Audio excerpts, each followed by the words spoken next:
Сәлем достар, бүгінгі видеода біз сіздермен осылай баночка арқылы ине қадағыш жасайтын боламыз. Ол үшін бізге бар болғаны картон керек, сосын бір кішкене кусочек мата керек.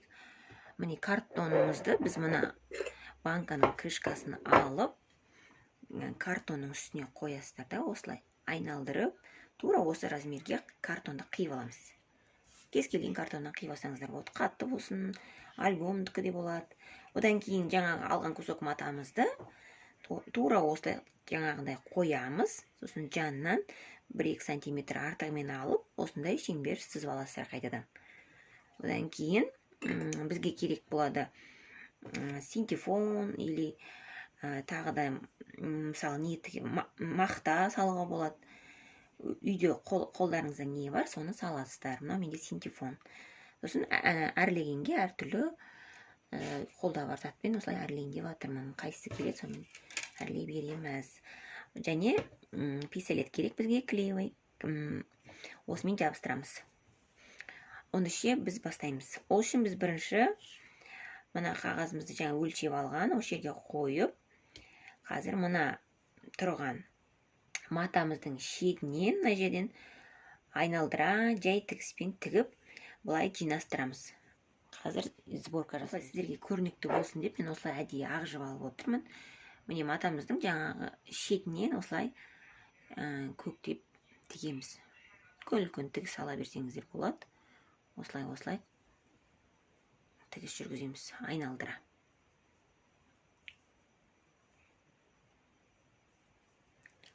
Бұл біздің матамызды қазір жинастырып, осылай домалақ жасау үшін, шеңбер жасау үшін.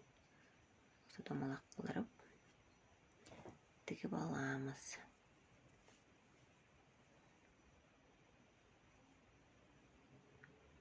Осылай тігіп аламыз. Мен осылай қоя тұрайын қазір.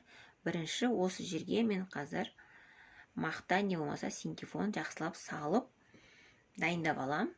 Міне мен синтефонды осы кругты қойып, осылай домалақ қып сызып алдым. Міне осылай 2 қабат қылдыртып сызып алдым. Енді осыны осы кругтың ішіне саламын, жақсылап. Осылай саламын. Тексеріп аласыздар, қалыңдығы сіздерге жеткілікті ма? Аз болса үстіне тағы да 1 қабат салсаңыздар болады. Міне жаңа синтефонның үстіне картон қағазды қайттан кіргізіп қоясыздар да, мына жіпті кішкене осылай тартамыз. Жіпті тартып, мына жерге жинастырамыз. Сосын мен жіпім шығып кетті. Мен осылай жинастырып, осылай жинап аламыз. Сонда бізде осындай жұмсақ подушка болып шығады. Көрдіңіздер ме? Осы қалыңда жетіп жатыр, қатты биіктің де керегі жоқ. Енді осы жасықшамыз мына жерден былай айналдыра клей жағамызда, үстіне мына қапқақты, яғни крышканы осылай жабыстырамыз. Осылай мен қазір клейімді дайындап аламын, сосын осылай жабыстырамын. Міне осылай болып шықты. Енді мына банканың крышкасының жанын өздеріңізде қолда бар материалдармен сәндей берсеңіздер болады. Мен арнайы материал дайындаған жоқпын сәнделуге. Мен қолда бар осындай не бар, сонымен сәндей берейін деп ойлап отырмын.